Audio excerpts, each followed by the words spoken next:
OK, fait que je débuterai par des présentations. On a, on a essayé d'avoir aussi des directions d'école qui vivent Pressmat du préscolaire à la 6e année, ou en tout cas, du moins sur différents niveaux. Ça a été un peu compliqué, là. Peut-être qu'il y en a, si jamais il y en a qui se sont finalement rendus disponibles puis que je n'ai pas vu passer, n'hésitez pas à lever la main pour qu'on vous entende. Chacune de nos présentations, on essaie d'avoir des gens de terrain qui sont en mesure de répondre à des questions pratico-pratiques.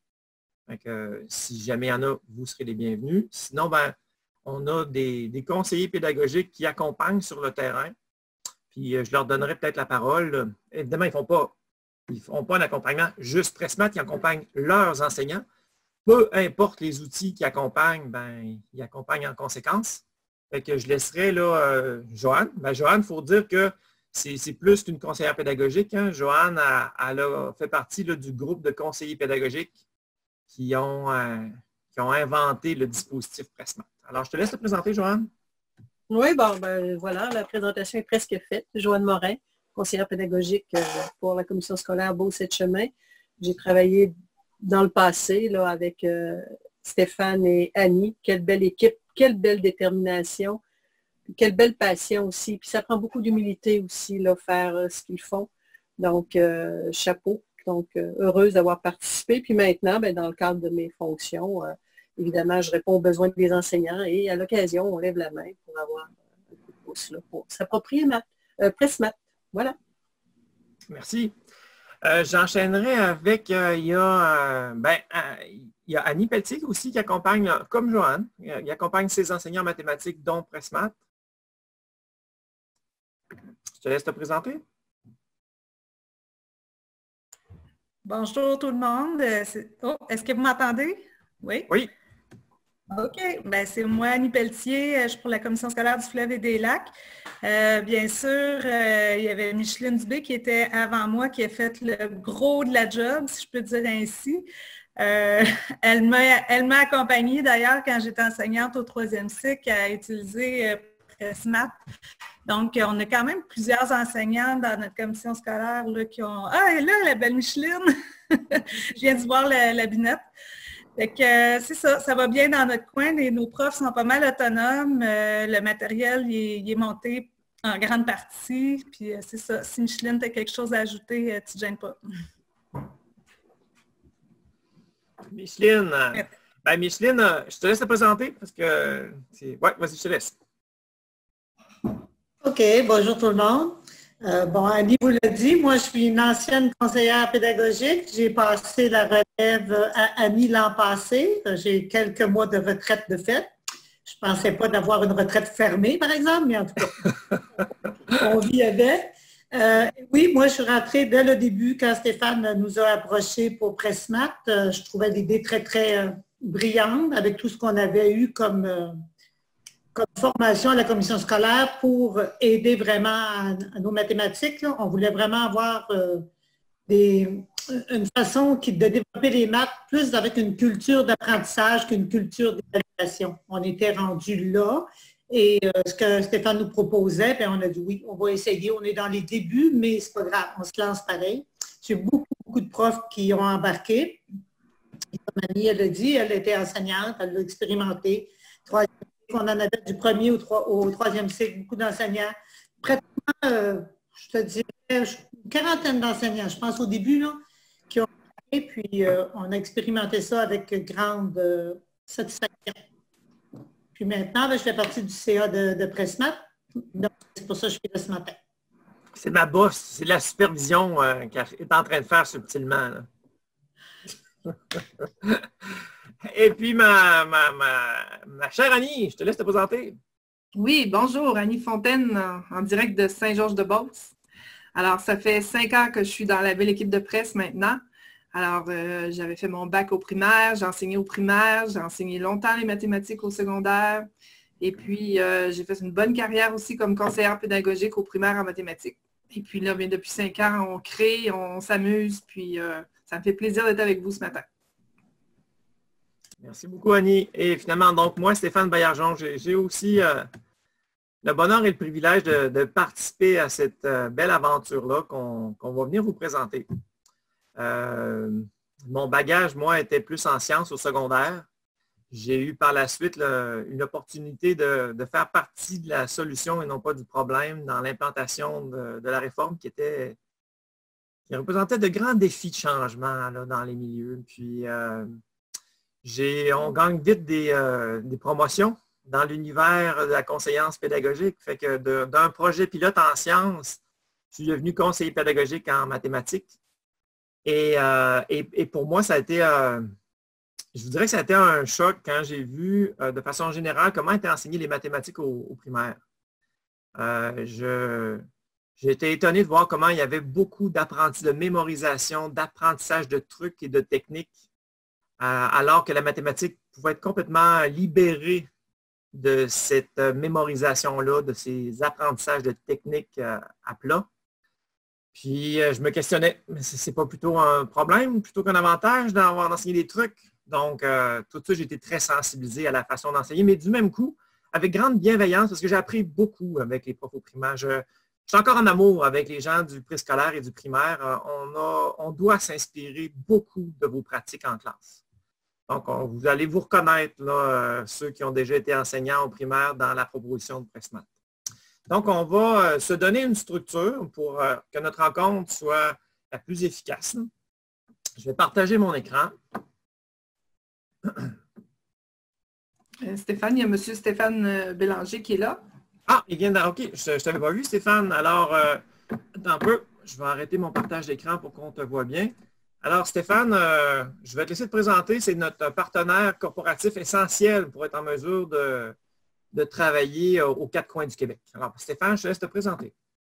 Merci, Stéphane. Alors oui, Stéphane Bélanger, directeur vente et opérations chez Spectrum NASCO. Donc, Spectrum est le partenaire logistique pour Pressmath. Donc, on a le plaisir de travailler avec cette équipe-là depuis 3 ans et on a beaucoup de plaisir à accompagner Pressmath dans son développement pour ce qui est du côté logistique. Donc, on s'occupe de la fabrication et de la distribution des produits à partir du préscolaire jusqu'aux produits Pressmath de première à 6e année. Donc, je vais vous indiquer nos coordonnées. OK? Donc, les choses importantes à se rappeler ou à noter pour la commande du matériel. Donc, on vous demande que les commandes de matériel arrivent avant la fin juin de façon à ce que nous, on puisse faire bouger nos imprimeurs, les imprimeurs de presse pendant la période estivale, de façon à pouvoir livrer tout ça au mois d'août. Si vous avez des besoins particuliers, des demandes particulières, que ce soit au niveau budgétaire, par exemple, pour la facturation avant le 30 juin, après le 30 juin, il s'agit tout simplement de nous en informer, de l'indiquer sur les bons de commande. Bons de commande qui sont, entre autres, disponibles sur le site de Pressmath. Vous pouvez en faire la demande également, on peut vous les faire parvenir. Les coordonnées pour contacter Spectrum pour vos demandes, vos bons de commande, etc. C'est sur, bon, vous l'avez là, Stéphane, il vous montre à quel endroit pour commander. Vous pouvez contacter Spectrum directement aussi et vous avez le courriel infoquebec@spectrumed.com et vous avez notre numéro sans frais, le 1-800-344-7626 pour pouvoir nous rejoindre. Donc, gênez-vous pas. Je vais mettre ça sur le chat de toute façon tantôt, mais vous avez les informations sur nos coordonnées aussi sur les bons de commande, s'il y a des choses. N'oubliez pas que les bons de commande de matériel 3D, vous pouvez acheter aussi le matériel à la pièce. Donc, si vous avez déjà des éléments, vous pouvez juste compléter. Il n'y a pas de problème pour de faire de cette façon-là. Alors, gênez-vous pas pour nous contacter. Spectrum est aussi disponible donc, on est ouvert présentement. On prend les commandes pour les budgets aussi qui terminent avant la fin juin. Alors, si vous avez des demandes de ce côté-là pour l'ensemble des produits d'art, de mathématiques, de sciences que nous distribuons, ben, on est là aussi pour vous accompagner de ce côté-là. Alors, je vous souhaite une bonne présentation, une bonne journée.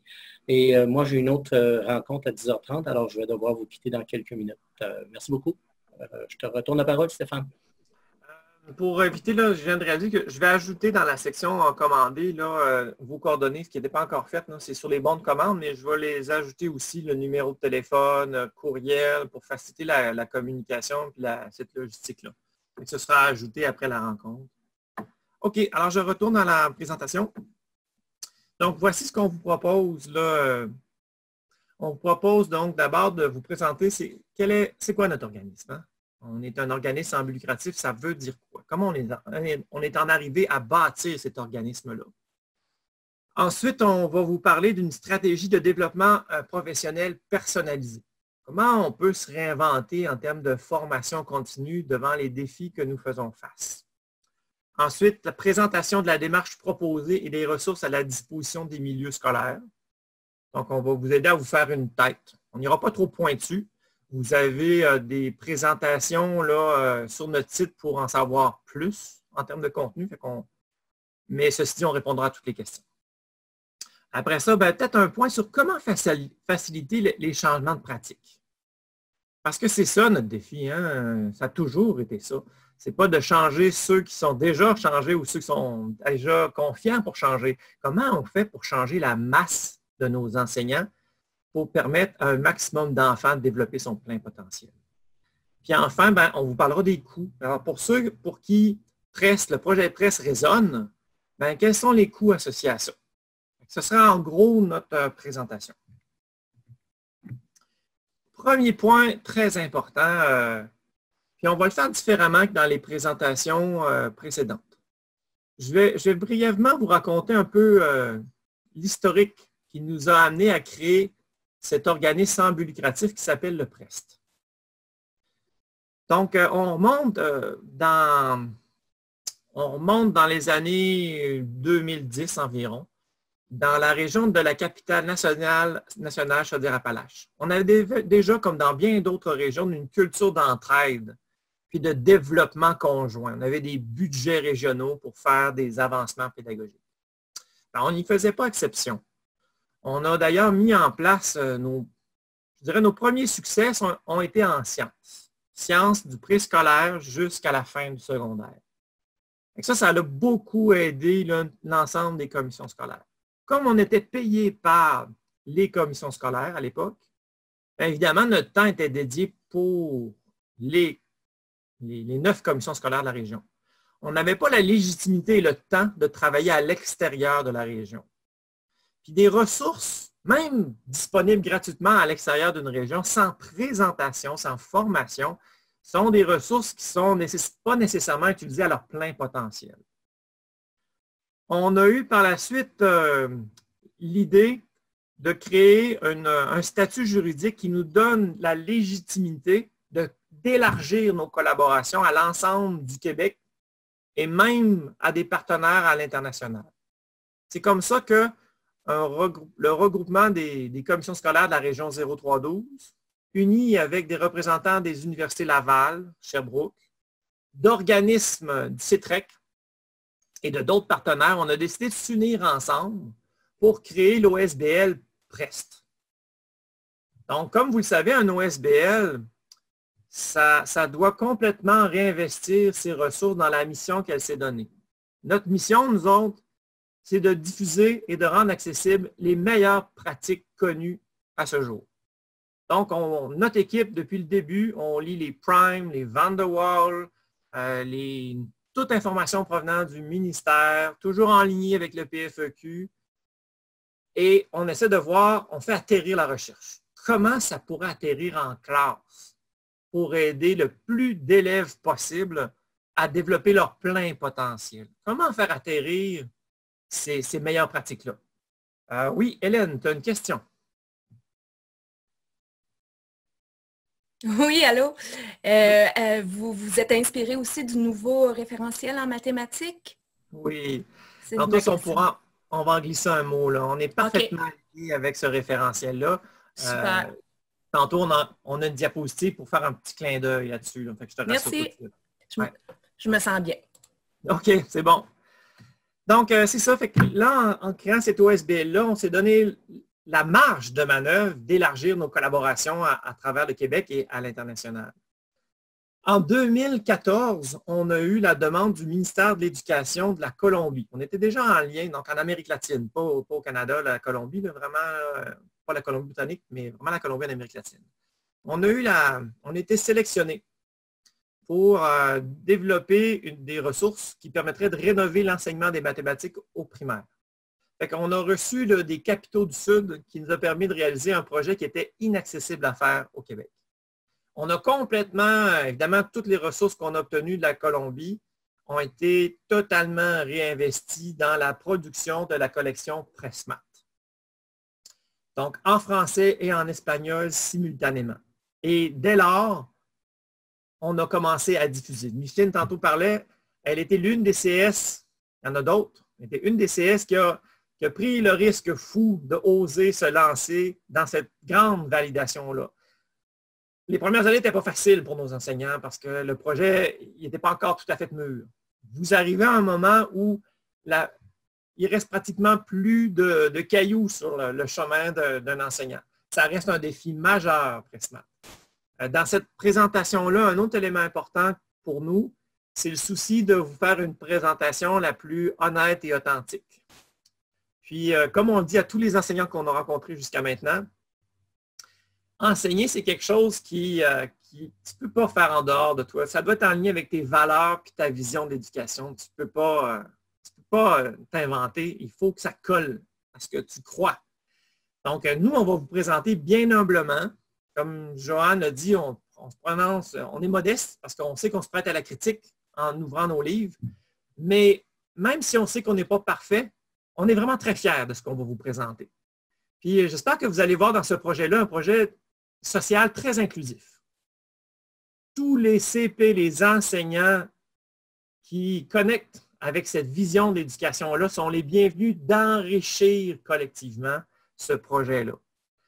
Quand on est devenu nos SBL, puis je termine avec ça, ça nous a permis de visiter plusieurs commissions scolaires, d'aller travailler avec plusieurs conseillers pédagogiques.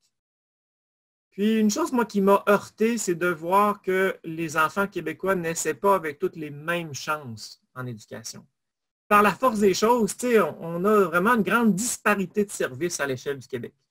On a certaines grandes commissions scolaires qui peuvent avoir un CP préscolaire maths, qui fait juste des maths au préscolaire. Puis j'ai pas de misère à le croire qu'il y a toujours moyen d'aller à fond dans chacune des sphères qui est de notre programme. Mais vous comprendrez qu'à un autre extrême, on a des CP qui doivent gérer maths, sciences, techno, primaire, secondaire et autres. On ne peut pas donner la même qualité de ressources aux enseignants, donc on ne peut pas donner les mêmes chances à tous les élèves du Québec. Fait que Pressmat, nous autres, on a à cœur d'élever l'équité pédagogique de l'ensemble des milieux scolaires du Québec.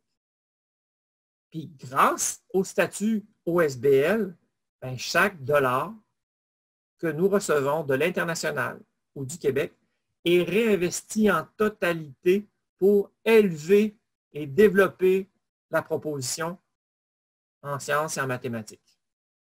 Donc, c'est beaucoup de ressources qui restent en éducation, qui ne servent pas à enrichir des capitaux privés. Ce projet-là, de toute évidence, il fait résonner parce qu'au moment où on se parle, depuis 2013, on est maintenant rendu à des enseignants dans 43 commissions scolaires du Québec.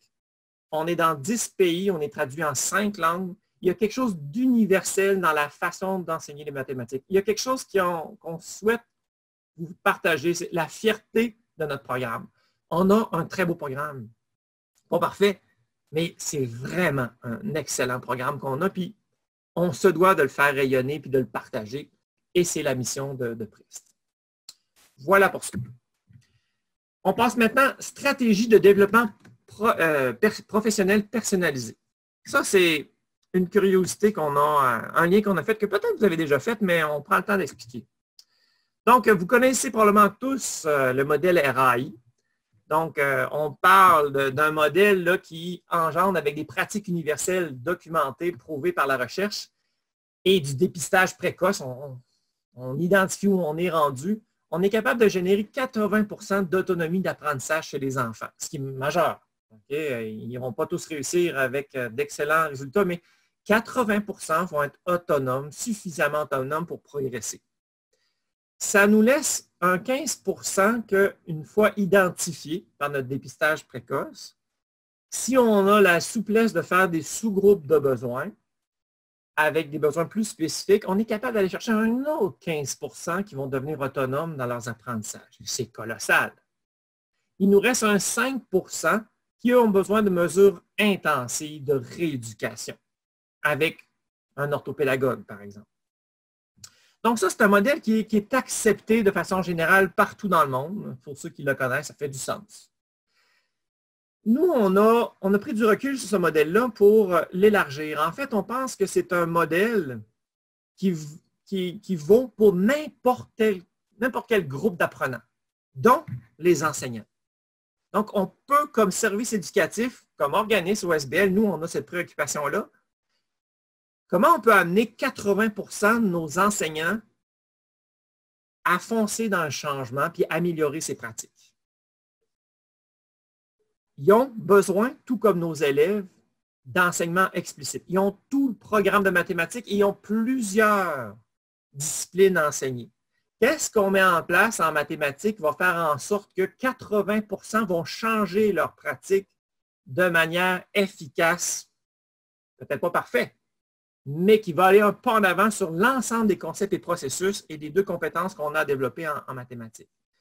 De notre côté, on considère qu'évidemment, ça prend une modélisation, une formation immersive pour qu'ils puissent vivre l'imposture gagnante d'enseignement et les stratégies pour travailler en grand groupe, pour développer une culture de chercheurs, que le groupe devienne une communauté de chercheurs. Ça, il faut leur faire vivre cette expérience-là. C'est déjà quelque chose qui est mis dans la totalité des commissions scolaires. Ça y échappe pas pour le projet Pressmat. Il faut leur faire vivre la proposition pour qu'ils la comprennent dans leur trip, dans leur affectif et dans leur tête. Une fois compris l'idée, comment on passe d'une idée à l'ensemble de la PDA, l'ensemble des centres qu'on n'a pas le temps de tous faire vivre dans une journée, on a choisi de faire une adaptation vidéo de la totalité des centres qu'on met à la disposition des enseignants. Parce qu'un enseignant qui n'est pas au clair de l'activité du centre qui est à faire vivre, de l'intention du centre, il y a des chances qu'il ne s'investisse pas dedans parce qu'il va avoir peur de se casser la gueule. Fait que pour éviter une mauvaise compréhension de nos centres, tous nos centres sont aussi tournés en vidéo pour s'assurer d'une compréhension commune. Un autre pas de plus pour générer le développement professionnel, l'autonomie, c'est que pour chacun des concepts, après s'être documenté sur les primes, Van der Waals, Atelier.wen, référentiel d'intervention mathématique et autres recherches, on s'est mis, comme on l'a dit tout à l'heure, en danger. Voici comment nous, on enseignerait ce concept-là. Comment on questionnerait les enfants. Comment on introduirait le matériel qui servira au centre de manipulation. Donc, on verra un exemple de quoi ça a l'air. Mais pour l'ensemble de la PDA, il y a un modèle. Qu'est-ce que ça permet? Pour nos profs doués qui sont déjà en démarche, ce qu'on remarque, pour eux autres, c'est comme, c'est rafraîchissant. C'est apaisant. Parce que tout d'un coup, ils n'ont pas à tout inventer, ils n'ont pas à tout lire, ils n'ont pas à tout s'approprier avec tout le doute que ça suppose. Pour eux, c'est un puissant outil de recul. OK, voici comment eux ont choisi d'introduire ce concept-là, ce matériel-là. Est-ce que je fais la même chose? C'est-tu différent? Et à chaque présentation aux enseignants, on les met en garde de jeter le bébé avec l'eau du bain. Ils n'ont pas attendu après Pressmat pour réinventer leur enseignement. Ils doivent prendre garde d'hybrider la proposition. Ils doivent voir Pressmat comme un enrichissement professionnel sur l'ensemble de la PDA, puis qu'ils n'aient pas peur de prendre un centre qui fonctionnait bien avant, une leçon qui fonctionnait avant, mais qu'ils n'aient pas peur aussi d'aller bonifier leur propre planification avec des ressources qu'on met à leur disposition et de se l'approprier, la changer, l'adapter. Et pour les profs qui sont plus insécures, ou que ça les sort de leur zone de confort, ils vont être rassurés. Puis là, ils vont peut-être oser faire le changement, sachant qu'ils ont tout plein d'outils qui vont les soutenir tout au long de l'année. Pas juste une formation, pas juste quelques centres, mais l'ensemble de la PDA, ils ne seront pas seuls à le vivre. Ce qu'on remarque dans les écoles qui vivent Pressmat, c'est un rehaussement des discussions didactiques entre collègues. Parce que là, on est sorti de nos trucs et nos techniques, puis là, tout d'un coup, les profs discutent mathématiques. Ceux qui utilisent Pressmat discutent entre eux. Ah, toi, comment tu vois la fraction? Comment tu as vu là, les processus personnels d'addition, multiplication, division? On rehausse le propos. Beaucoup d'écoles utilisent aussi Pressmat pour nourrir des CAP, des COP, pour ne pas réinventer la roue. Fait que ça, c'est, avec ces ressources-là, ça nous permet de rendre accessible un grand changement de pratique à 80 % des enseignants. Qu'on comprenne bien le 80 %. L'idée, ce n'est pas qu'on n'a pas la prétention d'avoir trouvé la façon de faire. Vous avez plein de belles autres ressources disponibles là, au Québec dans vos CS.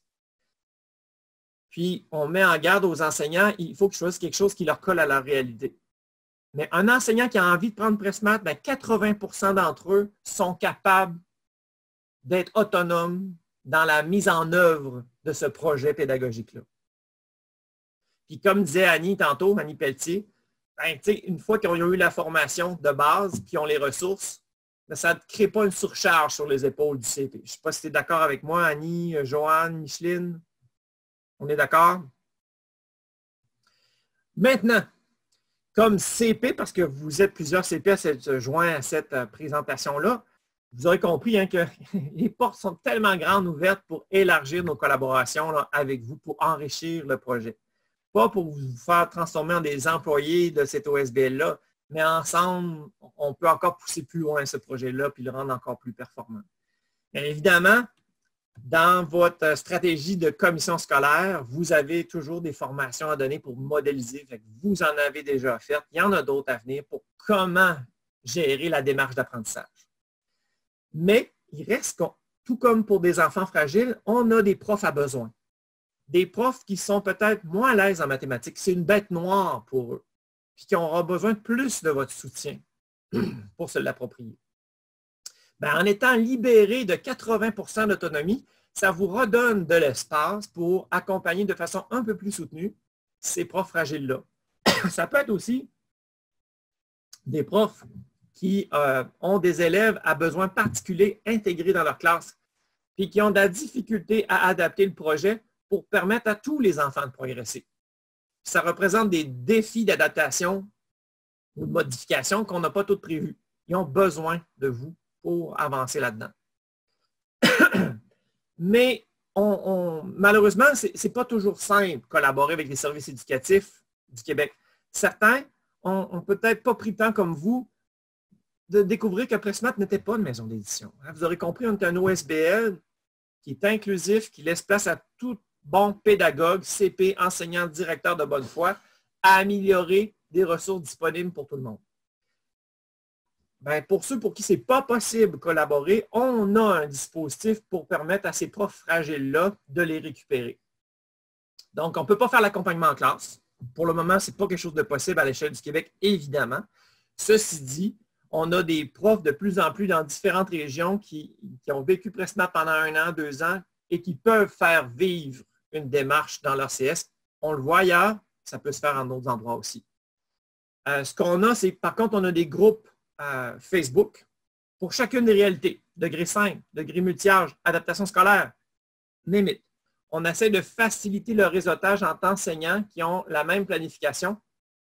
Puis là, là-dedans, dans ces groupes-là, on a de plus en plus de monde qui ont plusieurs années d'expérience, ce qu'on commence à voir émerger des interactions là, vraiment intéressantes.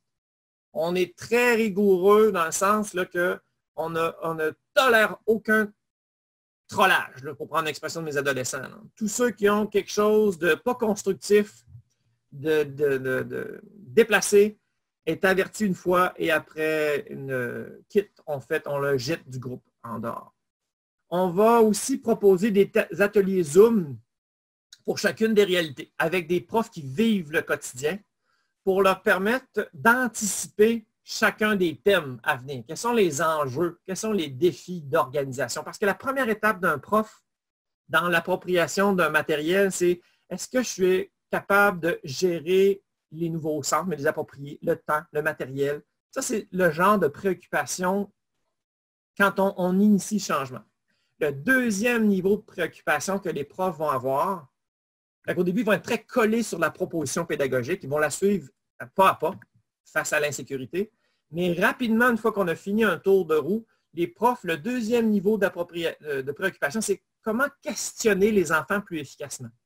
Comment récolter le meilleur de la compréhension de mon groupe. Ça, c'est comme le deuxième niveau. Et pour devenir plus à l'aise à questionner, il faut améliorer sa didactique. Et ça permet de le faire. Puis finalement, mais il restera toujours un certain pourcentage d'enseignants souffrants qui, malheureusement, en tout cas, nous, on n'a pas de solution proposée. Si ce n'est que la patience. Mettons l'énergie où ça compte. Où là, on a un impact de changement. Ça, c'était une diapositive là, importante avec vous poser vos questions au fur et à mesure. Hélène, est-ce que tu avais une question ou c'est ta main qui est laissée lever? Ah, je suis désolée, ça doit être la main. Il n'y a pas de problème. Je vais aller l'enlever. Non, je viens de l'enlever. OK, merci. Prochain pas maintenant, on va présenter la démarche qui est proposée dans PressMath et l'ensemble des ressources qui sont mises à votre disposition là, des milieux scolaires. Donc, on a choisi, nous autres, là, pour...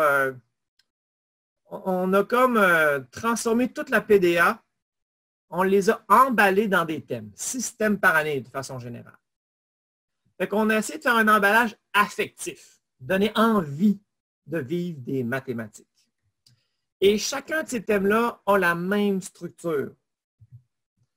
La même démarche d'apprentissage qui, vous allez reconnaître, hein, c'est celle qui est préconisée par le PFEQ, c'est celle que préconise aussi le référentiel à l'intervention des mathématiques. Si je fais un zoom-in de ces 3 principaux temps, okay, je fais ça succinct, la première étape, c'est l'élément déclencheur de présenter la situation problème comme une SI, une situation d'apprentissage et d'évaluation. Et là, on propose aux enseignants de transformer leur classe en communauté de chercheurs. Donc, on va réinvestir toutes nos stratégies de lecture pour essayer de regarder les grands titres, faire des hypothèses, lire, regarder les images. On va les inviter de se mettre en démarche. De quoi vous pensez? Quelle va être la mission selon vous? De quoi ça parle? Fait qu'on enclenche nos cerveaux. On veut un maximum de cerveaux actifs. Puis une fois qu'on a un certain consensus, on va amorcer la lecture, surtout celle de la première de l'année. On va faire vraiment collectivement. Puis on va lire, puis on va, avec leur aide, dégager la mathématique du texte pour éviter que le texte soit un écran, un obstacle au développement de la compétence mathématique. Et donc, vous me voyez venir, on va faire comme un réseau de concepts, un organisateur graphique qui va aller dégager, c'est quoi les contraintes importantes à retenir si on veut réussir notre mission, toujours avec une posture neutre et intéressée. C'est-à-dire qu'on évite là, hey, c'est une bonne idée, est-ce que tout le monde est d'accord avec ça? Non. On veut que les cerveaux demeurent en action. Fait qu'on les laisse gérer le doute, je suis d'accord, je ne suis pas d'accord, on les laisse faire les liens, se questionner. Fait qu'on va sortir ça, puis on va rassurer les enfants parce que vous comprendrez que c'est un élément déclencheur, c'est-à-dire qu'il y aura certains concepts qui n'auront jamais été vus, qui n'ont pas les ressources pour le réussir. Mais rapidement, ils vont comprendre que la routine, c'est maintenant, on va aller vivre des centres pour construire toutes les connaissances nécessaires pour que tous les amis puissent réussir la situation problème une fois qu'on aura fini tous les centres. Donc, élément déclencheur, on crée le besoin d'apprendre, on rouvre des portes affectives, on donne du sens aux apprentissages, ce qui permet à tous les élèves d'être plus mobilisés. Une fois que c'est fait, ça devient notre fil d'Ariane pour la durée de tout le thème. Et là, on va construire toutes les connaissances nécessaires et plus. Puis une fois que tout est construit, on va réinvestir ces connaissances-là dans notre situation problème pour la réussir. Maintenant, on va faire un deuxième pas qu'on trouve important de vous partager. Si jamais il y en a qui veulent en savoir plus, vous consulterez une de nos présentations là, qui est disponible sur notre site. On va plus en détail sur ces éléments pédagogiques et didactiques-là. On a choisi tous nos guides abordent la totalité de la PDA dans une perspective de cycle. On sait qu'on devrait techniquement offrir 2 ans aux enfants pour leur construire une compréhension de l'ensemble des concepts et processus. Certains éléments sont fléchés jusqu'à la fin, mais on a toujours au moins 2 ans pour construire une compréhension de tous les concepts et processus. Donc, on a eu cette même philosophie-là. Derrière ça, il y a une raison. On considère, l'équipe de presse, qu'une classe à degré unique est un concept qui est administratif. C'est commode pour placer des enfants dans un processus. Ils rentrent puis ils sortent de l'école primaire. Mais pédagogiquement, une classe à degré simple ne fait aucun sens. Tous les enseignants font face à un groupe hétérogène. Et plus on avance dans la scolarisation, plus la classe devient hétérogène. Plus il y a une grande disparité de compréhension entre les enfants. Et on sait que si le concept n'est pas mûr, quand même que je tire sur la tige, je n'arriverai pas. Et c'est là que des fois, les techniques, trucs, calculs sauvent des vies, mais repoussent des problèmes au secondaire quand vient le temps de l'algèbre. Alors, la solution que propose Prest, et on pense que ça va être particulièrement utile lors du retour en classe, parce qu'on comprend que les 2 mois de vacances scolaires pour nos élèves à risque, c'est difficile à rattraper. Mais là, on s'enligne vers un 5 mois de confinement. Ça va être un défi de taille pour nos enseignants à la prochaine rentrée scolaire. Donc, vous allez voir, on pense qu'il y a des ressources là-dedans qui vont pouvoir aider les enseignants à assurer un retour beaucoup plus harmonieux et réaliste pour récupérer un peu là, la situation. Donc, imaginons que je suis une classe de 4e année, parce qu'on commence à avoir des bons écarts en 4e année, 5e, 6e. Pour chacun des parcours, donc si notre situation problème a besoin de mobiliser 5 concepts ou processus, on vous propose un minimum de 5 parcours d'apprentissage. Et dans chacun de ces parcours d'apprentissage, les enseignants vont retrouver 2 centres. Le centre 1, qui va concerner le concept à hauteur du début de cycle. Et le centre 2, qui est à hauteur de fin de cycle. Si je suis un prof de 4e qui fait face à des élèves non, c'est pas solide, là. Ben, je pourrais faire en tout ou en partie le centre 1 pour réduire les écarts de compréhension entre mes élèves. Donc, je reviens chercher la base qui aurait dû être vue. Et là, je vais pouvoir avoir un groupe plus homogène et plus disposé. On parle de notre 80% toujours, là, de pratique universelle. Donc là, on va rassembler nos élèves sans nuire à nos doués grâce à la manipulation. Ils demeurent stimulés. Ils n'ont pas l'impression de se faire ramâcher la même chose que les années précédentes grâce au centre. Et le cours suivant, là, on sera prêt à vivre le centre 2. Donc, on va pousser la compréhension de chacun des concepts à hauteur de 4e année. Vous voyez que là, ça peut aider à gérer l'hétérogénéité de nos élèves. Maintenant, un petit peu plus pointu sur comment ça fonctionne nos centres. Comme je vous l'ai dit, pour chacun des concepts, on propose une leçon d'enseignement, une séance collective. Fait que le prof peut s'en inspirer en tout ou en partie. Ce que les profs nous ont dit jusqu'à maintenant, c'est que c'est un outil qui traîne sur le bureau, qui vont annoter, vont surligner, vont se post-iter. C'est un outil très pratico-pratique qui est très, très apprécié. Ce n'est pas quelque chose qui dort sur une tablette. C'est vraiment, chacun des thèmes bénéficie d'un petit guide qu'on a scénarisé, une pratique gagnante. On a modélisé, on a expliqué comment enseigner chacun des concepts auxquels il peut puiser ou non. On n'est pas dans un outil technicalisant, on est vraiment dans un outil professionnalisant qui va élever sa connaissance didactique. Ensuite de ça, on leur propose de faire une modélisation du centre, puis le centre, tout le monde va vivre le même centre. Un centre qui va durer 20 minutes. Au-delà de 20 minutes, le rapport, même si la motivation est là, le ratio de temps-apprentissage n'est pas bon. Puis Dieu sait qu'on n'aura pas de temps de lousse l'année prochaine. Okay? Donc, on vit le centre. Et là, comme tous les élèves ne sont pas en interaction pendant qu'ils vivent le centre, ben, on n'oublie pas qu'on a une communauté de chercheurs qui sont en train d'expérimenter. Ensemble, on va faire un retour collectif pour mettre en commun le meilleur de la compréhension de la classe. On va faire des mémoires collectives. Alors, c'est quoi les stratégies qui vous ont été utiles pour ces concepts-là? C'est quoi le vocabulaire important de retenir? Dans certaines commissions scolaires, le meilleur parallèle que je pourrais faire, c'est les tableaux d'ancrage qui se vit en français. Je pense que c'est la plus proche exemple de ça. Les mémoires collectives, là, ce retour de la compréhension, c'est quelque chose que souvent que les profs ne font pas beaucoup faute d'aisance didactique. Ils ont peur de causer plus de troubles que d'avantages aux enfants. Pour pallier à ça, on a fait une proposition de mémoire collective pour la totalité de nos centres. Fait que les profs bénéficient d'un exemple réaliste, atteignable de niveau de compréhension pour tous les niveaux, pour toutes les déclinaisons.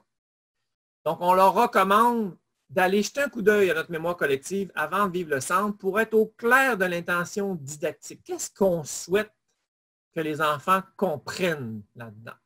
Pour ne pas se perdre dans le ludique du centre, mais garder l'intention didactique derrière. Et du coup, ça va aussi les rendre plus confortables à construire leur propre mémoire collective avec les mots d'enfant, qui va devenir un outil diagnostique très puissant. Ce que les enfants ne nous diront pas, ça veut dire que ce n'est pas très solide. Il faudra que j'y revienne peut-être demain à ça. Donc, toujours RAI. On a des beaux dispositifs, plusieurs dispositifs diagnostiques de classe informels d'individus qui permettent à l'enseignant de se réajuster pour garder le fil de son groupe.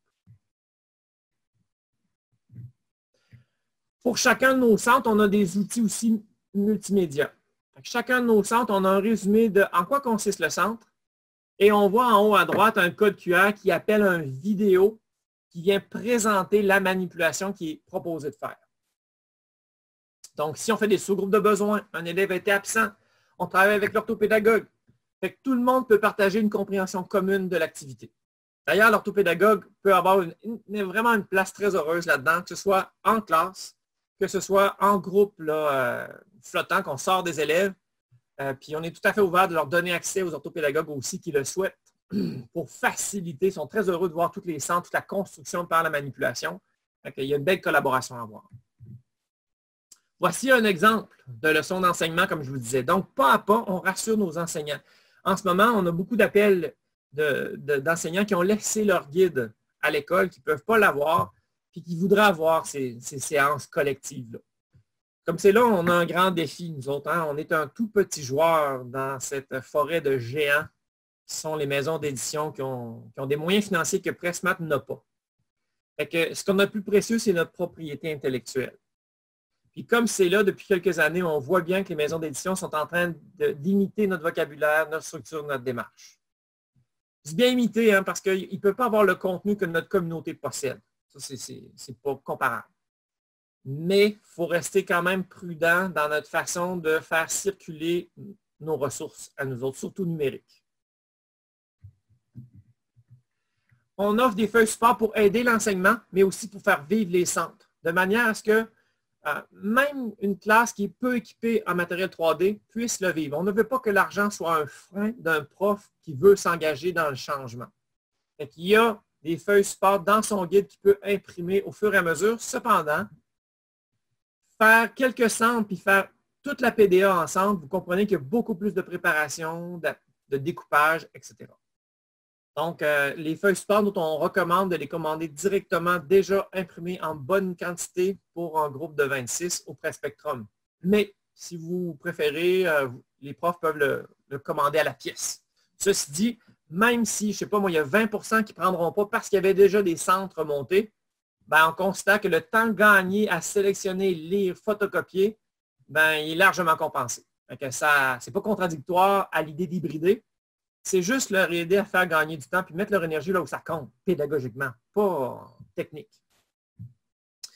Il y a des lexiques qui sont téléchargeables à compléter par les enfants s'ils le souhaitent, toujours inspirés des meilleures pratiques. Des exercices, on constate qu'on a besoin d'exercices. Par contre, de façon générale, ce qui est disponible sur le marché vole du temps d'apprentissage parce qu'on fait de la sur-exercisation. Fait que la communauté Prest, ça, c'est quelque chose qu'on surveille à chaque année pour trouver le meilleur dosage possible entre quantité d'exercices, diversité d'exercices, pas juste de la drill numérique, des petits problèmes contextualisés, des problèmes ouverts, et la qualité des exercices. C'est compréhensible et accessible par la masse. Ensemble, on trouve ce dosage-là, dosage qui semble pas mal être à jour en ce moment. mais qu'on continue de parfaire. Ceci dit, on a découvert que les réalités sont fort différentes d'une commission scolaire à l'autre. Et dans certaines commissions scolaires, un enseignant qui ne fournit pas de devoirs à la maison est considéré comme un mauvais enseignant par beaucoup de parents. Donc, on a construit cette année des exercices de consolidation les plus pertinents possibles, qui sont téléchargeables et imprimables pour faire un petit cahier qui va être complété à la maison, qui peut être fait en fin de thème pour consolider tout ce qu'on a appris avant de faire les maîtrises de connaissances. On a des routines de classe pour tous les jours de l'année qui sont liés à nos centres qu'on fait préalablement de façon à y aller de façon espacée et répétitive pour maintenir vivants les apprentissages. Donc, on a un guide cycle, mais on a des cahiers niveau. Donc, pour toutes nos collections, il y a 2 déclinaisons de cahiers disponibles. C'est un bonheur pour nos classes multi-âges. L'exemple que j'ai mis ici à l'écran, vous avez la collection 3. La collection 3, il est possible d'avoir les cahiers en version 3e année et les mêmes thèmes en version 4e année. Tous les centres sont différents dans la collection 4. On ne brûle donc rien, même si on emprunte des centres 2 qui sont plus là, de fin de cycle, donc 4e année. Les feuilles support, bon, ben, comme je l'ai dit, on vous encourage de les commander. Ça, c'est une critique qu'on entend fréquemment des enseignants qui se lancent dans PressMath. C'est l'ampleur de la préparation de la première année pour préparer l'ensemble des centres. Ça, c'est là qu'une direction fait toute la différence. Là, on a la chance d'avoir, la chance, c'est pas un bon mot, mais on a le confinement. Bon. Dans le cadre du confinement, si on commande plus tôt ce matériel-là, ben, les profs, ça peut être livré à leur maison, ils peuvent commencer à préparer l'ensemble de leur centre pour enlever de la pression pour la prochaine rentrée scolaire. Dans un contexte normal, ce qu'on dit plutôt aux directions, c'est ayez à l'affût de trouver une autre personne que votre enseignant à faire cette technique de découpage-là. Il faut réserver le temps professionnel à faire des actes professionnels. Il ne faut pas épuiser un enseignant à faire quelque chose que n'importe qui d'autre peut faire. On va aller faire un bref tour sur notre plateforme web pour vous montrer les ressources qu'on met à la disposition des enseignants. Donc, je vais me connecter. Moi, je prends pour acquis que vous m'interrompez hein, si vous avez des questions.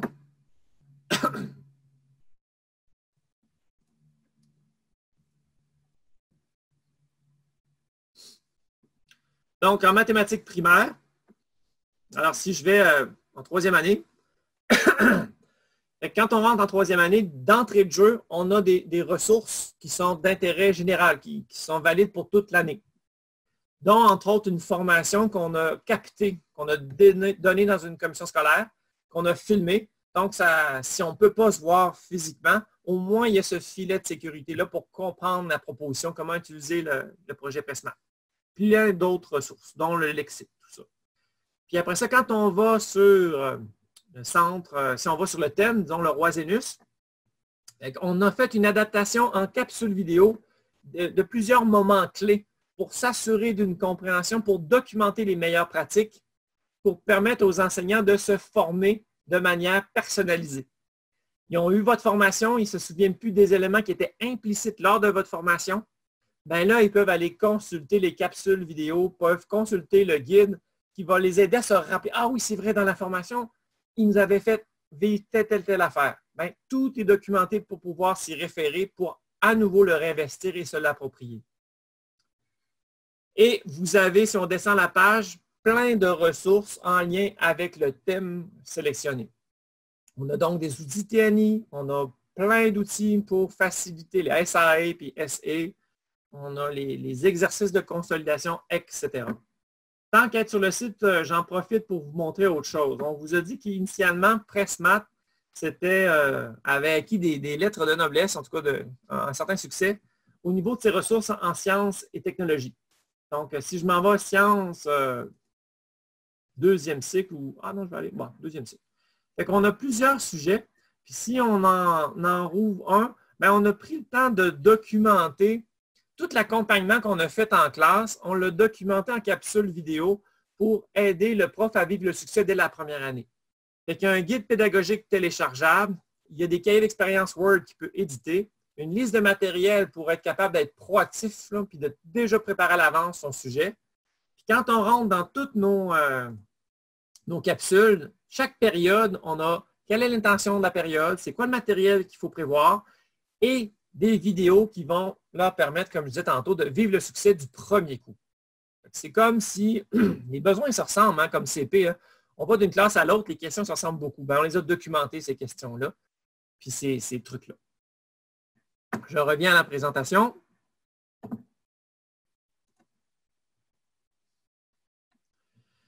On a fait, tantôt dans le modèle RAI, ça fait partie des dispositifs qu'on met à la disposition des enseignants, dont des groupes Facebook pour chacun des années pour faciliter le réseautage professionnel, commencer à créer des petites communautés professionnelles virtuelles de CP et d'enseignants. Évaluation, comme on se plaît à dire, si un prof manque d'outils d'apprentissage et d'évaluation, ben on le juge. Parce que ça veut dire qu'il passe trop de temps à évoluer, pas assez à apprendre. Il y a amplement de ressources pour les enseignants pour poser un jugement éclairé. Tantôt, quelqu'un faisait mention du référentiel. Peut-être un mot, Joanne, tu as assisté aux présentations du MES et tu connais Pressmat, peut-être t'écouter là-dessus, peut-être un petit mot sur les liens qu'il y a à faire? Oui, ben, je pense que dans le fond, quand on voit là, ces deux schémas intéressants là, par rapport au référentiel dont on a eu la présentation, là, probablement pour vous tous, là, toute l'idée de la flexibilité, de la fluidité, donc toute l'idée aussi de la didactique qui se cache derrière le développement des concepts pour atteindre cette flexibilité-là, cette fluidité-là et la compréhension évidemment conceptuelle. Donc, c'est aussi de mettre l'élève au centre. Hein, au centre de ses apprentissages, en utilisant la situation problème comme étant un prétexte pour développer les concepts. Donc, c'est évidemment en plein dans ceux qui connaissent Press, là, vous avez probablement déjà fait le lien entre Press et ce que recommande là, le référentiel, entre autres. Là. Donc, c'est vraiment misé sur le développement de la pensée mathématique des enfants. Et ça, Stéphane l'a dit plusieurs fois, on peut le dégager. Ça suppose que les enseignants sont particulièrement à l'aise avec ce contenu mathématique-là, ne se sentent pas non plus là, fragilisés par des questions ou des perceptions, des conjectures d'élèves qui seraient avancées et qui les mettraient peut-être en questionnement. Donc, ça prend... c'est certain que pour nous, comme conseillers pédagogiques, c'est vrai, là, presse pas presse, hein, toute cette idée de développer la didactique, et c'est un défi. C'est un défi là, qui est constamment renouvelé. Parce qu'on sait, nos enseignants, dans le fond, là, on ne lève pas la main pour dire, moi, j'enseigne depuis 20 ans, mais je manque de didactique. Ça ne se fait pas. Fait que par la bande, je pense que nos enseignants qui utilisent Press, c'est ce qu'ils apprécient énormément, c'est ce qu'ils semblent nommer, en tout cas régulièrement, cette espèce de bagage didactique qui permet aux élèves d'avoir confiance puis d'émettre leurs idées mathématiques dans le but de les rendre de plus en plus là, flexibles, fluides et d'assurer la compréhension. En gros, ça fait ça. C'est ce que je pourrais dire à propos du référentiel. Merci beaucoup, Joanne. Le matériel de manipulation, c'est un matériel qui est souvent déjà présent dans les classes, parfois pas en quantité suffisante pour que des équipes en équipe de 2, il y en ait suffisamment. On ne s'inquiète pas, grâce aux feuilles support, on est capable de pallier à ça. Puis on est capable de prioriser des achats. Fait que ça, il y a déjà des listes déjà établies. Il y a celle de Spectrum et celle de Press avec une colonne qu'on appelle matériel alternatif pour s'assurer que l'argent ne soit pas un obstacle à une classe qui veut se lancer dans le projet. SAE, en sciences et techno, je l'ai dit. On arrive à comment faciliter les changements de pratique. Parce que notre défi, comme on le disait d'entrée de jeu, ce n'est pas de convaincre les convaincus, c'est de convaincre nos profs plus fragiles. Comment on pourrait les amener à prendre le risque de changer de paradigme et d'améliorer leur pratique? Fait que là, nous, on a ce qui est majeur, c'est qu'il faut offrir une planification complète incluant des propositions d'enseignement efficaces, des séances et des mémoires collectives. Sans rehausser à ce niveau-là, on va rester à un changement qui est très fragmentaire et hétérogène. Entre intégrer quelques bons coups de cœur pédagogiques et de couvrir de façon efficace la totalité de la PDA, il y a une grande énergie d'activation. Il faut avoir documenté l'enseignement, la construction des concepts de l'ensemble de la PDA dans un tout cohérent et structuré. C'est notre opinion pour être capable d'engendrer un basculement de changement de pratique de la majorité de nos profs. Nos profs doués, je le répète, ce qu'ils vont nous dire, c'est qu'ils étaient conscients de tout ce qui restait à faire comme travail. Fait que quand tu arrives prêt, c'est comme « Ah, je suis plus seul à réinventer de mon côté. J'ai des ressources pour compléter le travail que j'avais commencé à faire. » Reste donc permet d'atteindre ce niveau-là. Ça ne veut pas dire qu'il n'y a pas d'autres ressources dans votre CS, mais ça, c'en est une ressource de plus. Fait que pour ceux qui seraient intéressés, qui jugent que Presque pourrait être intéressant à avancer dans leur école, dans un maximum de classes, bien évidemment, la première étape que vous aurez à faire, c'est de faire connaître le projet PresMath. Tantôt, on le présentera. On les a toutes déposées sur notre site. Dans Présentation Web, j'irai faire un tour tantôt. Fait que déjà là, vous avez une présentation adaptée à chacun des cas de figure. Fait qu'un prof va chercher ce qu'il a besoin. Ensuite, ben, comme direction d'école, il pourrait être intéressant, une fois la lecture, le visionnement fait, probablement qu'il va rester de l'inquiétude. Peut-être qu'on pourrait, avec vous, organiser une rencontre Zoom pour répondre aux inquiétudes, aux questions, sans rien vouloir forcer. On ne veut pas vendre Prest. On veut informer de l'existence de Prest. La dernière des choses qu'on veut, c'est un enseignant qui ne fait pas un choix éclairé et qui est malheureux avec nous l'année suivante. Prest, c'est exigeant. Il faut être bienveillant envers soi. Il faut se donner du temps pour digérer la proposition PresMath.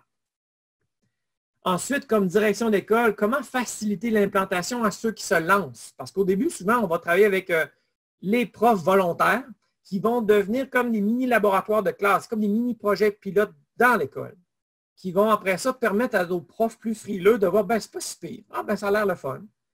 Qu'est-ce qu'on fait? Ben, si on est en mesure de dégager du temps de préparation, je le répète, c'est une grosse bouchée didactique et pédagogique PresMath.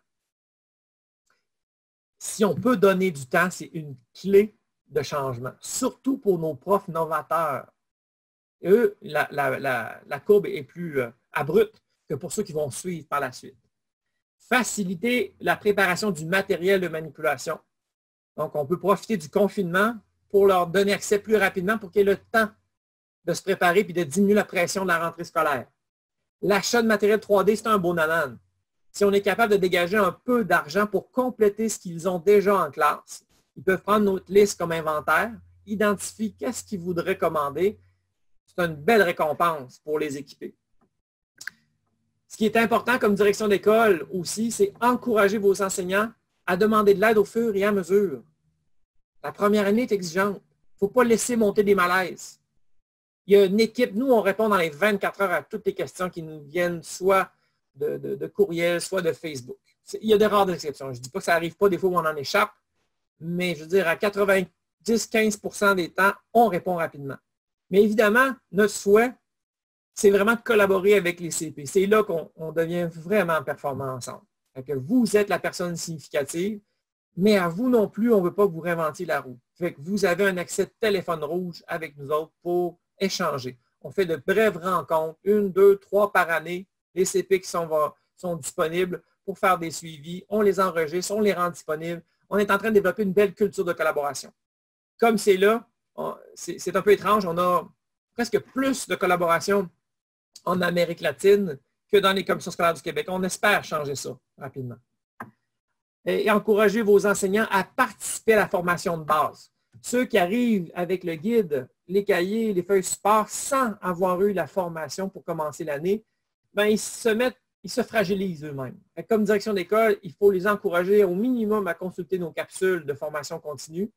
Et encore une fois, dans le monde merveilleux de Martine change les mathématiques, ben, quand on peut avoir la collaboration avec les CP pour, au minimum, là, les déplacements vont être compliqués, on s'entend pour la prochaine année scolaire, mais on peut innover dans vous êtes dans un endroit, on n'a pas de déplacement entre les régions, on peut être en visioconférence, on prépare la formation ensemble, puis on co-anime cette formation-là, on peut continuer d'être innovateur.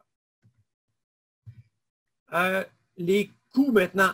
Donc, un guide pédagogique coûte 225 $. Les mises à jour sont gratuites. Comme notre matériel est vivant, il s'enrichit de sa communauté de pédagogues. ben, on se permet de faire évoluer notre guide. Donc, à chaque début d'année, il y a un petit fichier PDF imprimable pour permettre aux enseignants et aux CP de changer les pages qui ont évolué pour garder un guide à jour. Les cahiers, ben, c'est 2 cahiers par année au coût de 21,95. Dans le cahier, on a les situations problèmes, on a des situations d'application, on a des feuilles support là, pour vivre nos centres et on a ces exercices qu'on tente de trouver le point d'équilibre et des situations d'application en mode SAE. Donc, c'est beaucoup plus qu'un exercice. En fait, juste le cahier, c'est des choses que souvent les profs imprimaient à la pièce sur le bord du photocopieur. Là, c'est structuré, organisé et ça facilite aussi l'accompagnement parce qu'on a un cadre plus commun. Les maisons d'édition nous ont commencé à imiter notre vocabulaire. Depuis l'an dernier, ils ont tablé sur casser les prix. On n'a pas les reins financiers pour rivaliser avec la capacité de production des maisons d'édition. On est conscient que notre offre est plus chère, mais est vraiment plus riche qu'un exerciceur. Je pense que ça ramasse pas mal le tour. Je ne sais pas maintenant, est-ce que Micheline, Annie, Joanne, Annie, voyez-vous des choses que je n'aurais pas dites, là, que vous dites, ah, ce serait bien que nos collègues entendent? Est-ce qu'il y en a qui ont des questions? Je ne sais pas s'il y avait des questions non répondues jusqu'à maintenant.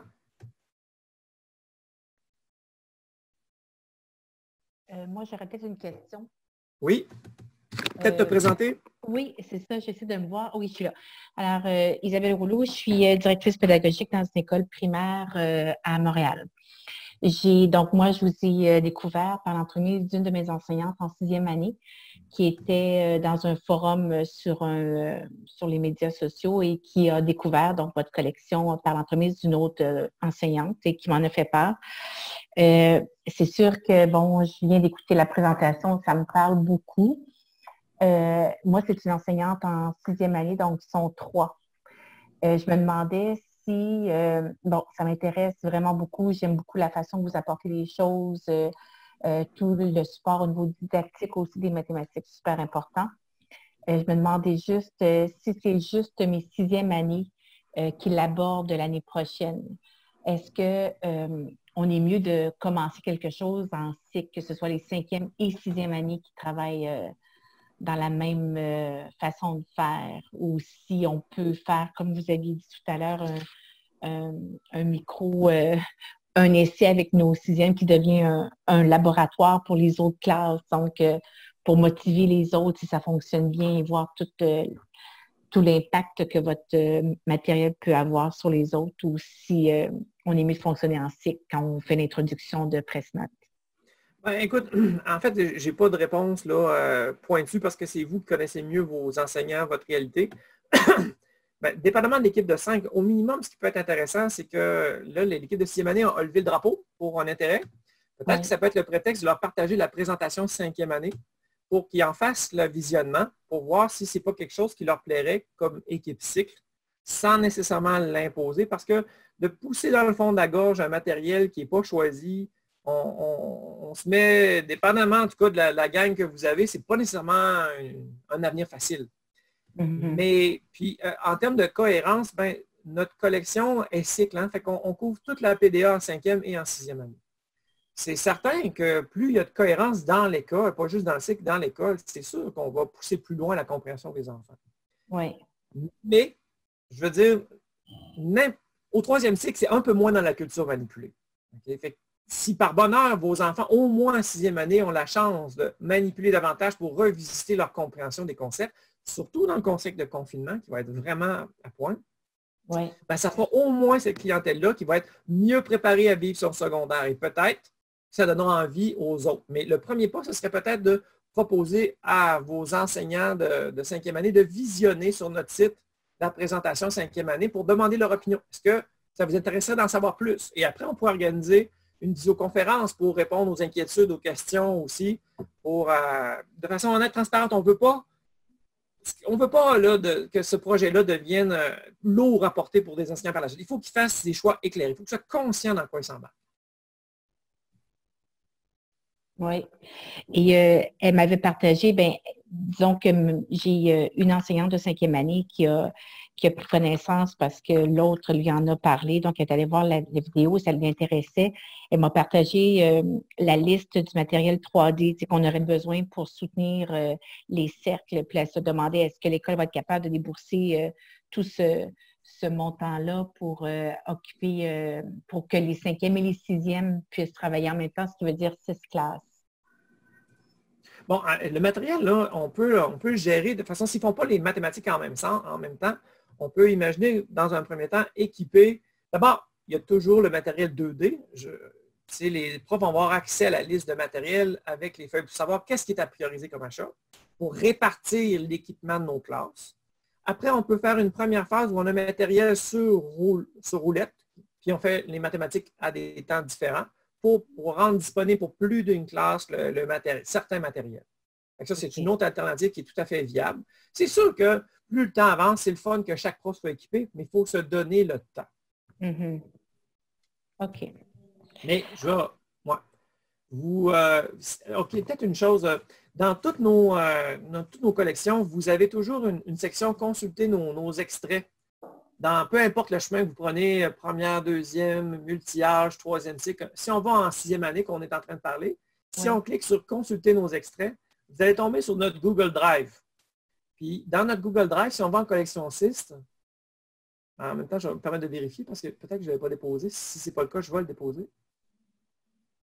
Matériel de 2019. Fait que, je sais celui-là. Je vois si c'est le bon comment. Ouais.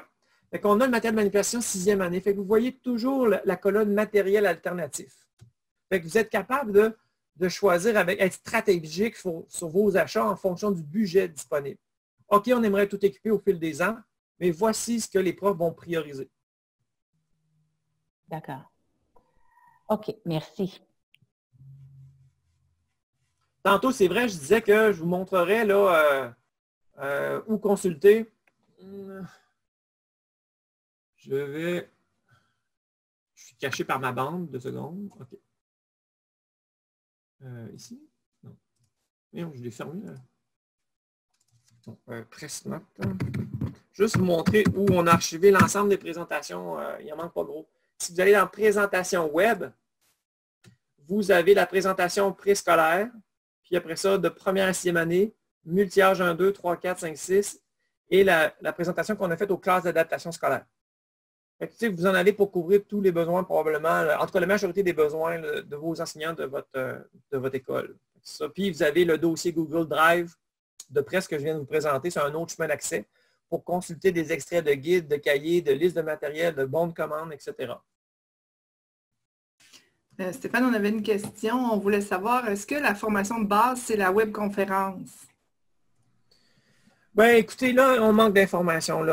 Ce qu'on faisait par le passé, c'est que dans la fin des vacances scolaires, avant la rentrée scolaire, on avait offert un calendrier de formation en présentiel qu'on avait distribué à différents endroits du Québec. Mais là, vous comprendrez que c'est probablement quelque chose qui ne sera pas possible. Dépendamment, ça va être à géométrie variable. Dans tous les cas, c'est sûr que le scénario idéal, c'est une collaboration avec les services éducatifs de la commission scolaire. Ça, c'est le monde idéal. Okay? À ce moment-là, on peut se concerter pour voir avec eux comment on pourrait, à travers peut-être un Zoom, participer à la co-animation et de le faire. On peut même le faire à l'échelle d'une école. Si jamais c'est vraiment impossible de collaborer avec des CP, pour toutes sortes de raisons, ben, on peut penser de faire une formation à distance avec des équipes écoles. On peut se faire un calendrier, on peut en réunir, puis on peut l'organiser. C'est-à-dire que la phase de compréhension, ça se fait par Zoom. C'est de partager l'écran, montrer la situation problème, faire toute la phase, toutes les stratégies de lecture. On est capable de faire ça en visioconférence. Après le matériel, si on se coordonne, c'est possible aussi. C'est-à-dire qu'on dit à l'équipe école, voici le matériel pour notre centre 1, 2, 3, 4. Ça, puis là, on va archiver ces formations-là pour les rendre disponibles aussi. Fait qu'on va refaire une nouvelle génération de formations continues en visio. C'est probablement ça qui s'en vient. Et ça donnera plus de souplesse pour le visionnement. Il y avait une main, M. Richard, est-ce que vous avez une question? Oui, Stéphane. Donc, Richard Drapeau, conseiller pédagogique, mathématiques, sciences au primaire secondaire. C'était pour savoir, vu que je travaille pour une commission scolaire anglophone, vous en êtes rendu où dans la traduction du matériel en anglais? Oui, c'est une bonne question. En ce moment, la priorité, le premier pas qu'on va traduire, c'est la collection du préscolaire, parce que c'est celle qui est vraiment là, qui est encore plus universelle que tout le reste. Ça, c'est le premier pas qui va être traduit. Le deuxième pas, on est en communication avec Learn pour faire la traduction, parce que c'était le pas qui nous semblait le plus logique de prendre pour faire l'adaptation anglophone de la collection PressMath.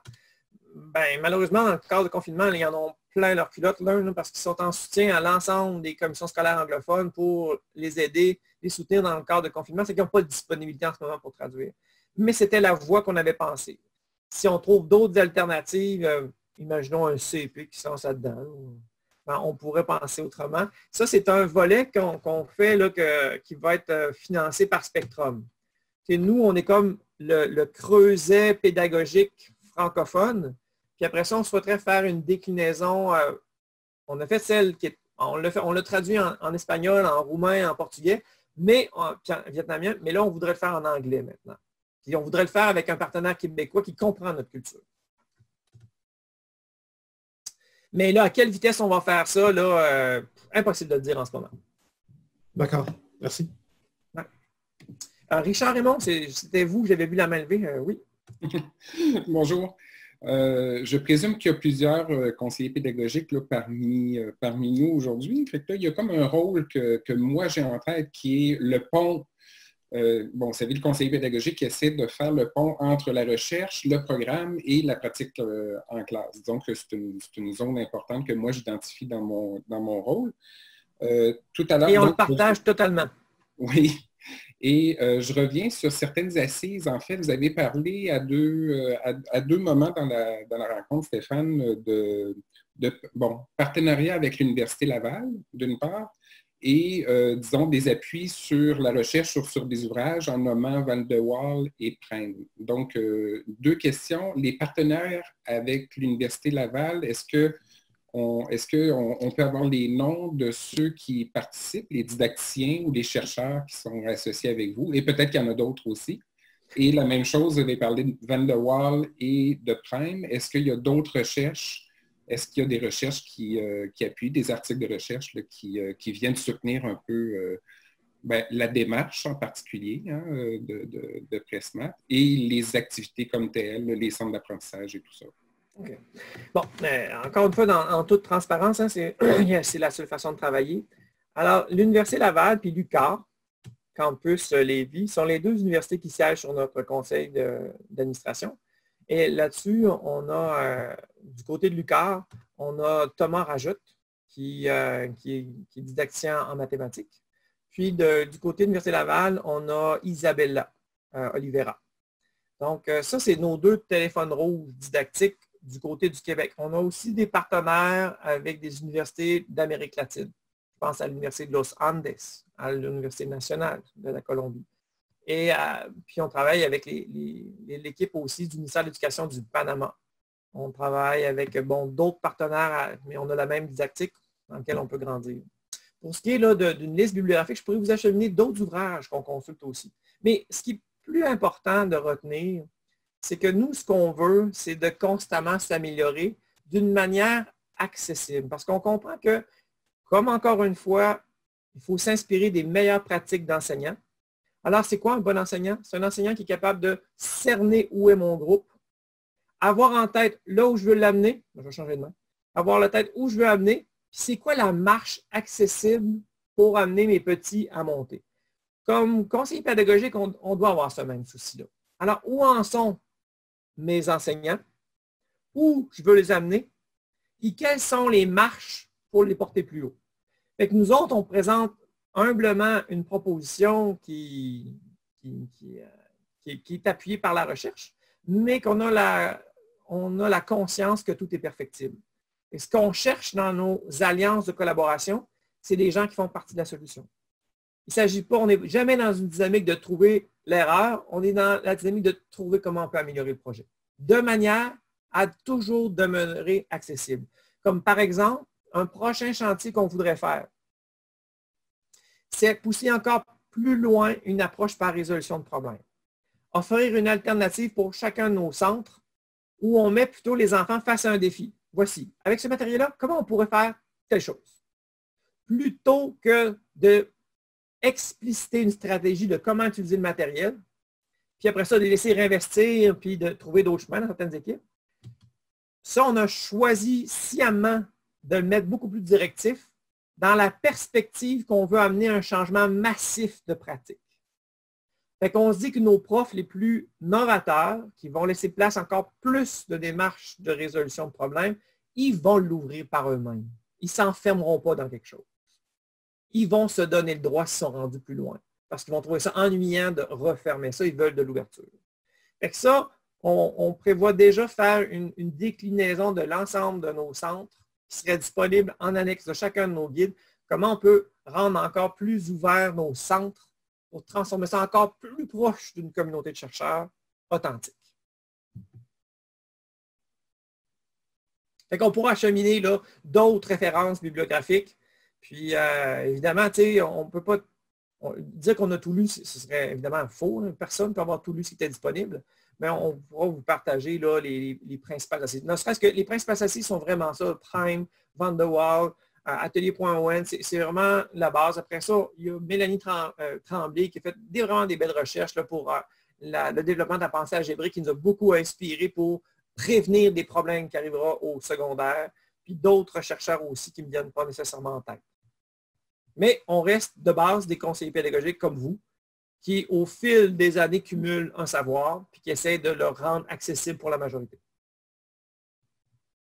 Tu sais, dans les faits, là, Annie et moi, on a une chaise de CP et on est libéré pour travailler au sein de cet organisme-là.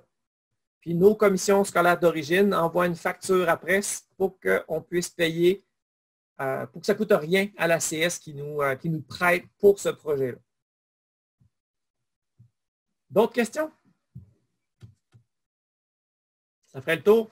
Bon, ben si ça fait le tour, on reste très facilement rejoignable. J'espère que vous avez vraiment senti l'authentique. Nous, ce qu'on cherche, c'est d'élargir les collaborations. Puis on pense qu'on a tout à gagner à s'unir. On fait face à des grands défis devant nous. Dans le rôle de direction d'école, comme leader pédagogique, ben, vous connaissez vos profs. Peut-être que ça ne fait pas écho du tout, ce qu'on vous présente. Peut-être que oui. Si ça fait écho, ben, c'est d'attirer l'attention de vos enseignants. Qu'est-ce que tu en penses de ça? Puis de subtilement embarquer dans la culture de l'école. Vous êtes conseiller pédagogique, votre rôle, c'est de la conseillance. Fait que vous faites face, encore une fois, on se colle à des bons enseignants. Un bon enseignant est capable de différencier son enseignement en fonction des élèves qui sont devant. Il est conscient que les enfants sont tous différents, qui ont des portes d'entrée différentes. Fait que vous faites très bien votre travail. Vous êtes venu à la source pour découvrir le projet Pressmap. Donc, vous devriez avoir dans votre coffre à outils une nouvelle ressource possible de présenter à des enseignants en leur laissant le choix du meilleur pour eux. Mais au moins, parce que notre défi, nous autres, on ne peut pas être utilisé par des enseignants s'ils ne savent pas qu'on existe. C'est notre grand défi, c'est se faire connaître. On n'a pas de machine marketing derrière. Fait que là, comme CP, vous savez qu'on existe, vous voyez où on loge un peu. Fait que vous serez en mesure de peut-être attirer l'attention à des enseignants qu'ils ne sont pas à l'aise à faire juste une planification par eux-mêmes, qui auraient besoin d'être plus soutenus. Ben, vous savez maintenant qu'il y a une alternative qui existe. D'autres questions, Annie? J'ai vu popper. Oui, un CP veut savoir si c'est possible d'avoir des exemplaires des guides pédagogiques lorsqu'ils Ce que je peux vous proposer en ce moment, c'est que vous avez droit aux mêmes extraits que les autres. Fait que vous pouvez voir un peu, parce que là, on a fait vraiment une présentation là, la plus intègre possible. Maintenant, on ne laisse pas circuler là, des copies numériques. Notre propriété est trop fragile, on est trop petit comme joueur en ce moment. Ce qu'on fait par contre, quand un CP accompagne des enseignants, quand les enseignants ont signalé que moi je me lance, bien ça on est ouvert. Mais il faut être de bonne foi, on n'a pas les moyens de faire des gratuités. L'ensemble de nos ressources, c'est faire du développement pédagogique. Quand on vous envoie un guide, il y a des frais d'impression, de livraison, puis nous, ce n'est pas là que ça nous excite de mettre de l'argent. Ce qui nous excite, c'est faire du développement pédagogique, trouver des solutions à des problèmes et travailler avec des gens, pas imprimer du stock. Fait que si vous accompagnez des enseignants, puis vous êtes, vous vous êtes dans une posture d'esprit ouverte à collaborer, bien là, ça nous donne envie d'investir avec vous pour bâtir quelque chose.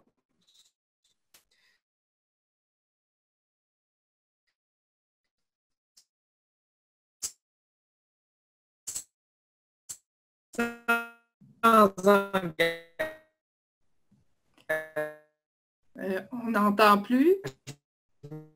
Stéphane, on est en train de te perdre. Ça, c'est arrivé pas malheureusement. Là, ça veut dire que ça nous a aidé. M'entendez-vous? Non, ça va pas bien. Là. Ça va pas bien. Je vais couper la vidéo. Est-ce que c'est mieux? Si on m'en voit plus, ça va-tu mieux? Ah, ça... Ouais.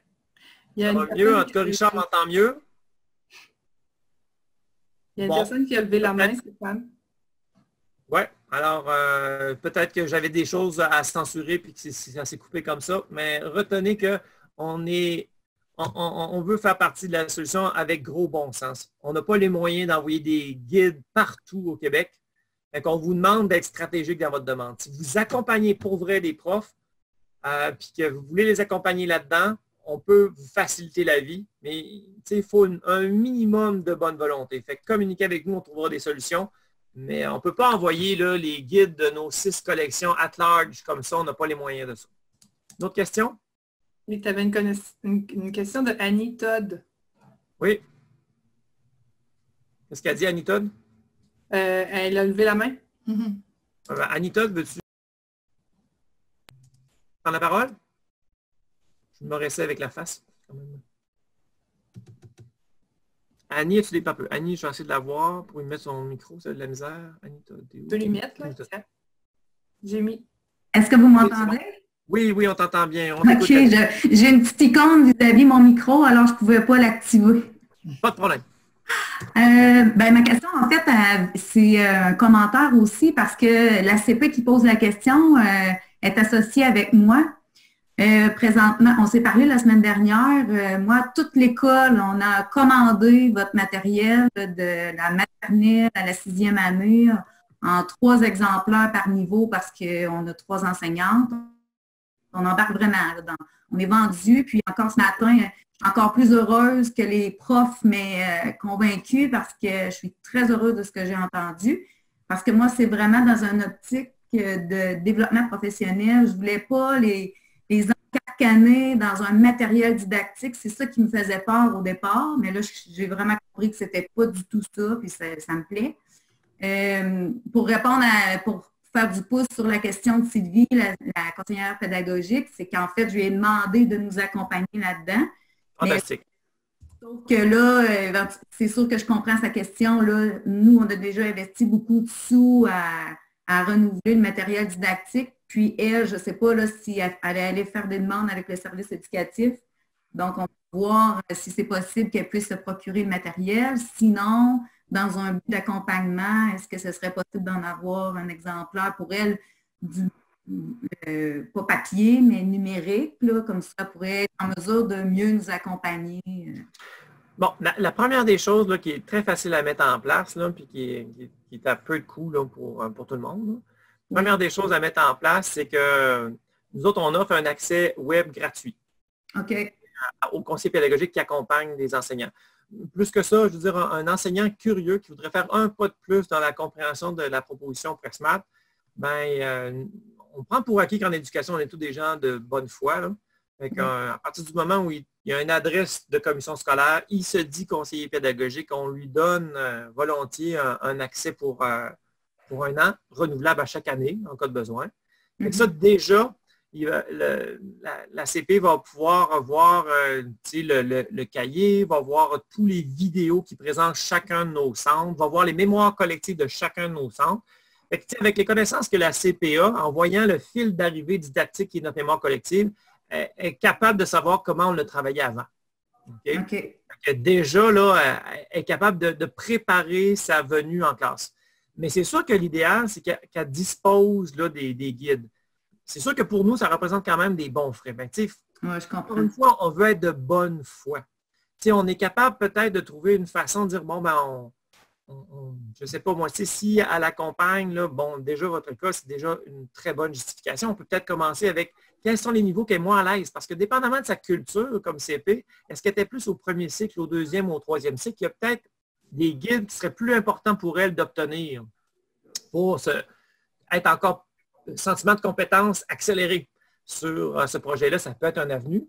On peut imaginer aussi, mais tu sais, c'est sûr qu'avant de commencer à nous s'enlever du budget développement, ce qu'on espère, c'est que les CP aient aussi aller vérifier auprès de leur service éducatif, on peut-tu s'équiper de ça? Puis on peut faire un tarif préférentiel, on peut faire en moitié-moitié, on peut vraiment descendre. On veut faire partie de la solution. Puis si on sent que la CP, en envoyant des premiers guides, ça confirme que c'est une bonne avenue de collaborer avec nous. Ben là, peut-être que là, on dit, bon, ben, OK, on envoie les guides manquants. En attendant, on se débrouille. On veut juste faire des choix intelligents. On gère ça comme un bon père de famille. Okay? Oui, je comprends. On veut que l'argent soit mis là où ça compte le plus pour aider un maximum d'enseignants. Absolument. Puis ça prend des sous pour nous permettre de faire des recherches. Donc, je comprends ça parfaitement. Je vais faire aussi la demande auprès du service éducatif. Là. Puis, je vais aussi en parler à mes collègues de direction pour leur présenter votre façon de faire et puis votre philosophie. C'est très apprécié, très, très apprécié. Si, je l'élargirais à tous ceux qui sont autour de la table et de l'écran. Si jamais le temps que vous avez passé avec nous ont comme suffisamment répondu à des questions, des inquiétudes, puis que vous avez le sentiment qu'il y a peut-être un projet rassembleur derrière cet organisme-là qui se veut le plus inclusif possible, c'est certain que si vous pouvez là, aider à faire connaître Pressmat, pas convaincre, aider à faire connaître, imaginez-le, si on avait juste là, 10 des enseignants là, et des CP à toute l'échelle du Québec, écoutez, on aurait les moyens de repousser les limites, de baisser les prix, de faire des gratuités, de faire des développements pédagogiques pas payants. Déjà, d'avoir une dynamique pour avoir une solution clé en main pour des classes multi-âges, c'est déjà pas un choix payant. Puis on est en train d'en faire pour l'adaptation scolaire qui est souvent oubliée. Fait que plus on sera nombreux à s'unir, plus on va disposer de moyens et de budgets de développement interrégionaux. Parce que déjà, notre développement il est fait à différentes CS. Mais ça va juste augmenter plus on aura de ressources. Parfait. Donc, ça répond à mes questions, mais assurément que je vais en avoir d'autres prochainement qui vont venir parce qu'on veut vraiment, on est en train de mettre en place des équipes collaboratives dans nos écoles. Puis là, vraiment, le mouvement est parti chez toutes les directions ici dans notre commission scolaire. Donc, je pense qu'on va être appelé, ce serait un honneur de pouvoir participer avec vous en collaboration aussi, là. Ben, écoutez, vous me donnez des frissons. Moi, on vit pour cet ADN-là, de travailler en collaboration. On y croit vraiment. C'est pas juste des mots. Non, c'est ça. Nous autres aussi, on est convaincus. Ouais. Voilà. Puis, vous vous rappelez que on enregistre cette séance-là? Fait qu'on va vous la repartager. Fait que si vous pensez que ça peut être pertinent, c'est sûr, c'est un peu long quand on n'y participe pas, mais quand même, ce sera disponible. D'autres questions? J'ai répondu là, par rapport au matériel, là, quand on n'a pas tout le matériel de manipulation 3D, est-ce qu'on peut commencer avec le matériel 2D et les centres vont fonctionner quand même? Oui, pas de problème. Et comme j'expliquais à la personne, commencez par faire l'inventaire de ce que vous avez dans votre école. Vous avez probablement déjà beaucoup de matériel à votre disposition. Et c'est du matériel quand même assez de base, là. Et puis, vous pourrez compléter, peut-être pas tout en même temps, mais tranquillement, pas vite. Puis, il est possible aussi de peut-être, certaines écoles fonctionnent avec des petits chariots là, pour se partager le matériel, puis ils ne font pas les centres en même temps. Alors, il y a possibilité de faire des prêts de matériel aussi. Exact. Fait que s'il n'y a pas d'autres questions, merci beaucoup de votre disponibilité. Là. Ça a pris, on a voulu faire ça le plus succinct possible, mais comme vous avez pu le voir, c'est un projet qui est quand même costaud. Il y a beaucoup de ressources là-dedans. Là, puis on voulait aussi se donner le temps de vous faire une bonne tête puis être le plus transparent et complet possible. Fait qu'on sera au bout du film si votre réflexion a besoin d'être alimentée, d'autres questions qui vous viendraient en tête. N'hésitez pas à communiquer avec nous. Ça nous fera vraiment plaisir de vous répondre à vos questions. Merci beaucoup. Merci. Bon. Fait que bonne suite tout le monde, puis portez-vous bien. Et au plaisir de collaborer peut-être avec certains d'entre vous. Merci Stéphane. Bienvenue. Au revoir. Au revoir.